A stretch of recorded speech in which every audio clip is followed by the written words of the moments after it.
Selamat pagi, salam sejahtera. Terima kasih kerana bersama dengan saya di Nazilin Unity Channel di petik daripada sabude.com. Fitnah makin berleluasa. Sampai raja pun jadi mangsa dan kerajaan mesti bertindak segera. Sebelum kita teruskan ulasan kali ini, sila tinggalkan komen anda dan tekan butang subscribe. Tekan butang subscribe itu percuma dan anda membantu untuk mengembangkan channel ini. Saudara-saudara sekalian, raja adalah lambang kedaulatan negara. Tiada seorang pun di Malaysia maupun di negara ini maupun di luar negara ini, siapapun di seluruh dunia ini tidak berhak sama sekali untuk menghina apalagi memfitnah seorang raja. Tetapi tindakan fitnah yang semakin berleluasa daripada kalangan orang yang tidak bertanggung jawab ini harusnya dihentikan dengan segera. Sampai raja pun jadi mangsa, kerajaan mesti bertindak segera.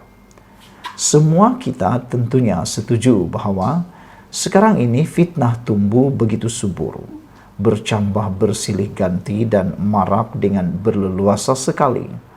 Setiap hari ada saja fitnah disebarkan dan dengan bantuan pelbagai saluran media sosial, ia dengan pantas menjadi olahan sebuah hidangan enak yang terbuka dipersembahkan untuk dijamah oleh sesiapa saja. Dan tentunya semua orang juga setuju bahawa fitnah ini lebih berkembang di ketika PAS menjadi pembangkang. Ada fitnah yang segera disedari oleh pembuatnya, lalu mereka segera memohon maaf dan tidak kurang yang sebenarnya hanya terbukti setelah dibawa ke mahkamah. Macam dalam kes fitnah aset tabung haji kononnya dijual kepada bukan Islam setelah bertahun-tahun melalui proses mahkamah. Baru hari ini pembuat fitnah itu sendiri menarik balik rayuan atas hukuman yang telah dijatuhkan oleh hakim. Ini bermakna akhirnya tukang fitnah sendiri sudah mengaku kalah dan tidak mampu lagi mempertahankan apa yang difitnahkan itu.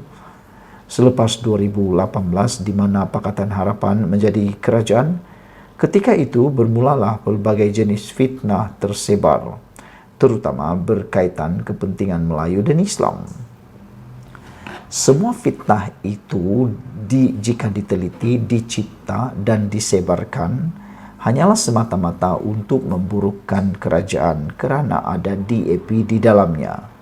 Kemudian setelah Pakatan Harapan tumbang melalui langkah Sheraton dan Perikatan Nasional yang di dalamnya ada PAS menjadi kerajaan, tidak pula kedengaran ada fitnah-fitnah berkaitan Melayu dan Islam berleluasa. Walhal kerajaan yang wujud itu tidaklah lebih baik daripada kerajaan sebelumnya. Sekarang, setelah Pakatan Harapan kembali menjadi kerajaan bersama UMNO BN, malah sekali lagi ada DAP di dalamnya, ternampak mesin fitnah semacam aktif semula. Tidak saja pemimpin politik dan kerajaan menjadi sasaran fitnah pada ketika ini, bahkan sudah sampai ke tahap di mana Sultan dan Raja pun turut difitnah sama. Sebelum ini, Sultan Perak dijadikan mangsa fitnah di mana ucapan lama baginda dipetik dan diedit secara terpilih untuk disesuaikan dengan situasi semasa bagi meraih laba politik. Manakala yang terbaru Sultan Selangor pula difitnah berkaitan penutupan sekolah agama dan takfiz di negeri itu. Sultan Selangor dengan segera mengarahkan pihak polis agar mengesan pemfitnah berkenan untuk seterusnya diambil tindakan yang sewajarnya. Pejabat Sultan Perak sebelumnya juga membuat laporan polis berkaitan fitnah terhadap baginda itu. Kenapakah fitnah berkaitan Islam dan Melayu hanya berleluasa ketika PAS menjadi pembangkang saja? Meski direkodkan mereka yang paling banyak kalah dalam saman fitnah, seolah-olah ketakutan kepada balasan api neraka kerana dosa fitnah itu langsung tiada. Lebih malang dalam fitnah terhadap Menteri Dalam Negeri Saifuddin Nasution Ismail berkata atau berkaitan permohonan kewarganegaraan yang mana ia sudah pun diberi penjelasan, tetapi ia tetap diulang-ulang kembali dengan lidah rasmi PAS sendiri turut menjadi penyebar serta penggalaknya. Mendepani semua fitnah yang telah sampai ke tahap kronik ini, kerajaan sudah tidak boleh berdiam diri dan bertolak ansur lagi. Tindakan tegas mesti diambil tanpa kompromi dan seperti mengubati kencing manis, kalau perlu dipotong kaki, maka itulah yang perlu dilakukan dengan segera. Kemudian, kalau perlu dipotong kaki yang sebelah lagi, tolong jangan berlengah lagi daripada melakukannya. Tanpa keberanian mengambil tindakan tegas dan keras, kerajaan ini bukan saja dilihat lemah di mata rakyat, bahkan tidak mustahil akan tumbang di tengah jalan. Sebelum semua itu berlaku, mereka yang ada kuasa di atas sana, janganlah duduk diam saja. Tulis oleh Sambuddin Hussein, 29 Ogos 2023. Sekian dulu untuk kali ini. Jangan lupa tinggalkan komen Anda, sila tekan butang subscribe. Kita jumpa lagi, bye-bye. Selamat pagi, salam sejahtera. Terima kasih karena bersama dengan saya di Nazilin Unity Channel. Tindakan melampau mula menular dan tindakan melampau mula menjadi kegilaan. Manakah tidak, sehingga Sultan Sekari mereka sanggup serang.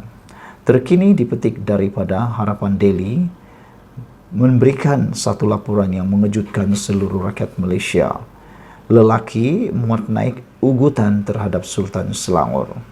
Bayangkan saudara-saudara sekalian, kalau mereka hanya mengugut Anwar Ibrahim, kalau mereka hanya memperkecilkan Anwar Ibrahim, kalau mereka memperkecilkan tokoh politik yang lain seperti Timbalan Perdana Menteri Zahid Hamidi dan yang lain-lainnya, kita masih lagi boleh cerna, kita masih lagi boleh move on dan kita masih boleh terima. Tetapi tindakan memuat naik ugutan terhadap Sultan Selangor ini adalah perbuatan yang sangat melampau. Pada pendapat Anda, orang seperti ini sepatutnya diberi hukuman apa? Ada netizen yang kata orang seperti ini patut dibuang negara terus kerana sudah lupa daratan. Dia sangka dialah yang paling berani dan paling elok. Tapi rupa-rupanya dia tidak faham satu perkara, yaitu raja adalah lambang kedaulatan negara ini. Sesiapapun tidak boleh sama sekali memperkecilkan kedaulatan baginda Tuanku Sultan. Akhirnya, lelaki yang memuat naik ugutan terhadap Sultan Selangor ini dikenal pasti. Tular di media sosial, seorang pengguna Facebook didakwa memuat naik hantaran berbaur ugutan kepada Sultan Selangor, Sultan Sharafuddin Idris Shah.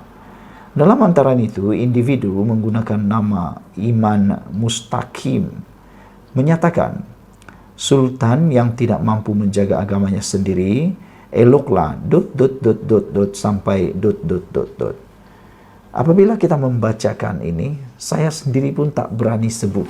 Takut-takut nanti lain pula jadinya. Sehingga saya tak berani sebut langsung.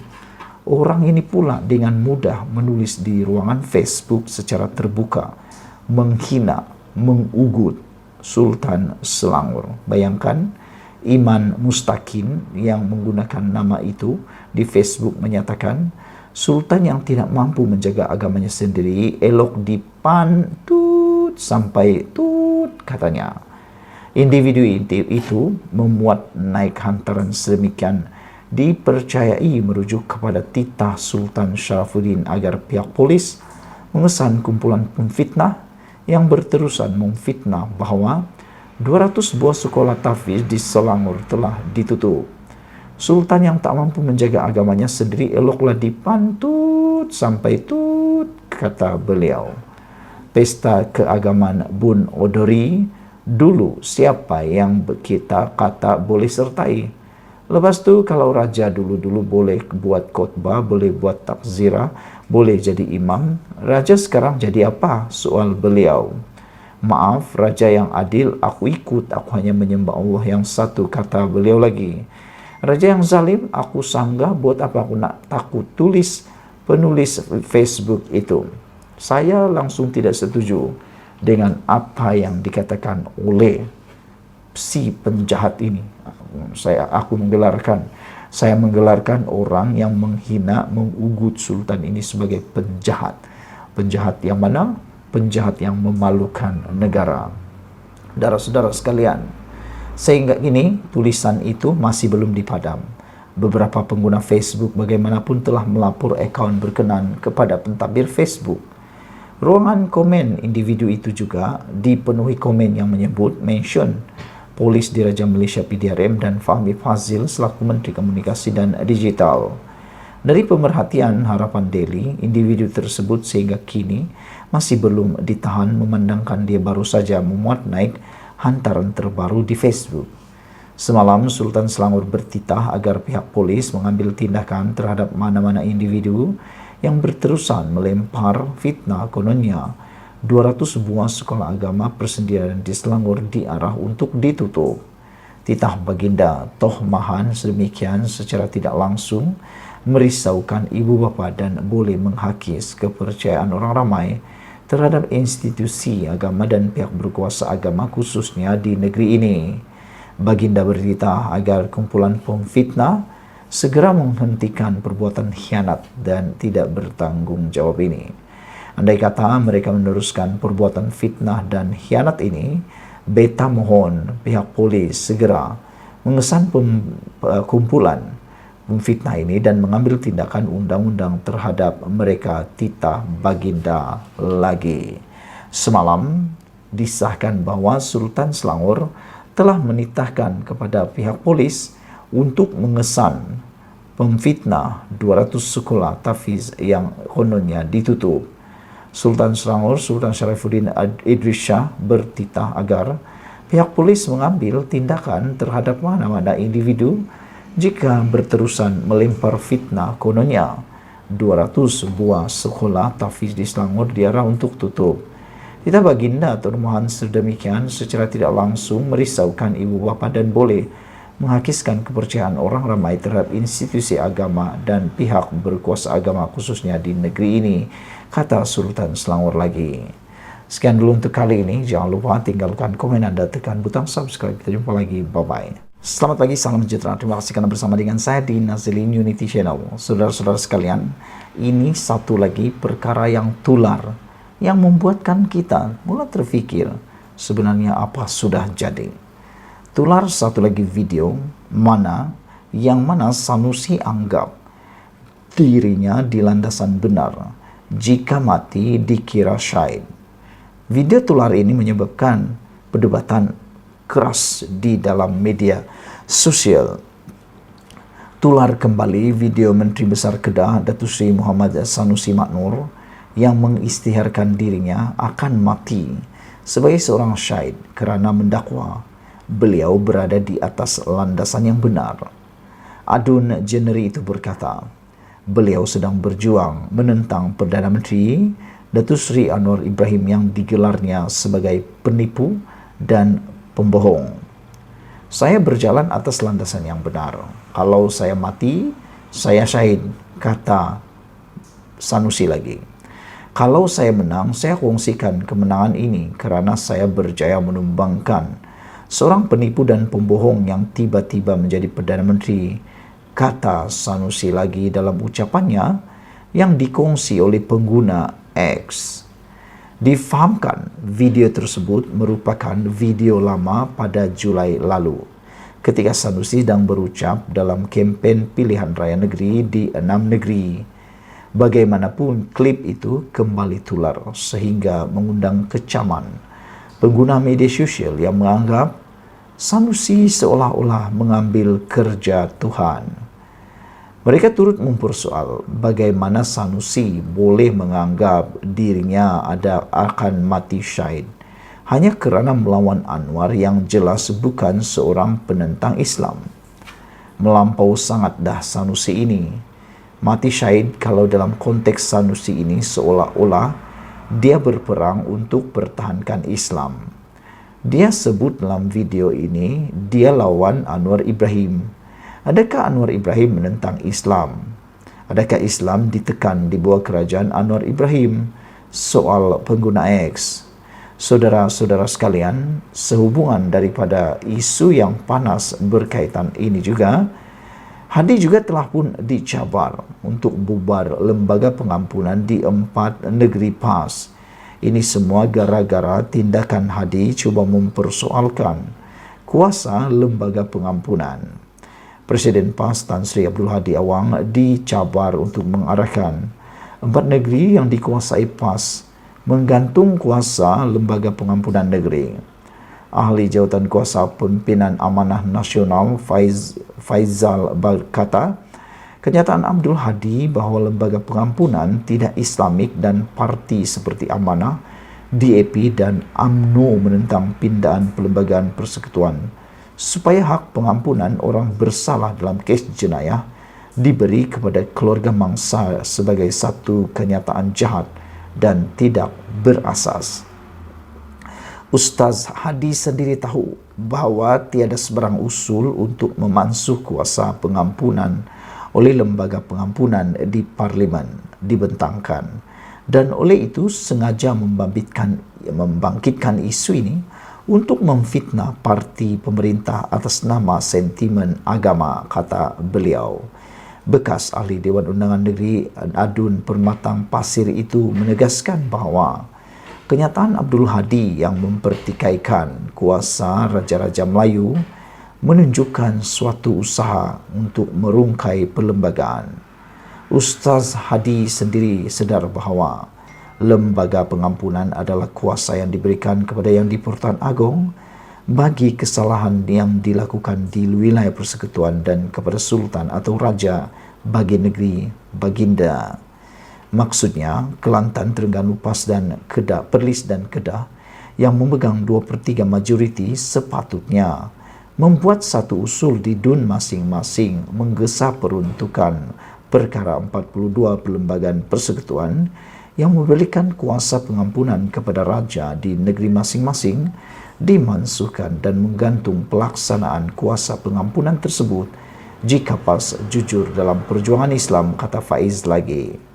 Beliau turut memetik perkara 42 dalam kurungan 1 perlembagaan persekutuan yang memperuntukkan Yang di-Pertuan Agong berkuasa memberi ampun, tunda hukum dan lega hukum berkenaan dengan segala kesalahan yang telah dibicarakan oleh Mahkamah Tentera dan segala kesalahan yang dilakukan di dalam wilayah persekutuan Kuala Lumpur, Labuan dan Putrajaya, dan Raja atau Yang di-Pertuan Negeri suatu negeri berkuasa memberikan ampun, tunda hukum, lega hukum berkenaan dengan segala kesalahan yang dilakukan di dalam negerinya.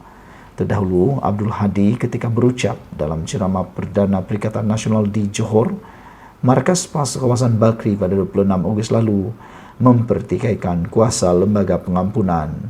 Dakwanya, cara negara ini memberikan pengampunan kepada seorang pesalah adalah tidak sesuai dengan apa yang diajarkan Islam.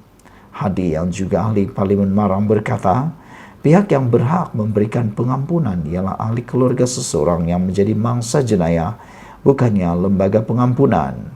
Undang-undang Islam dilaksanakan untuk mendidik, bukan menyeksa, kata bekas Menteri Besar Terengganu sepenggal itu lagi.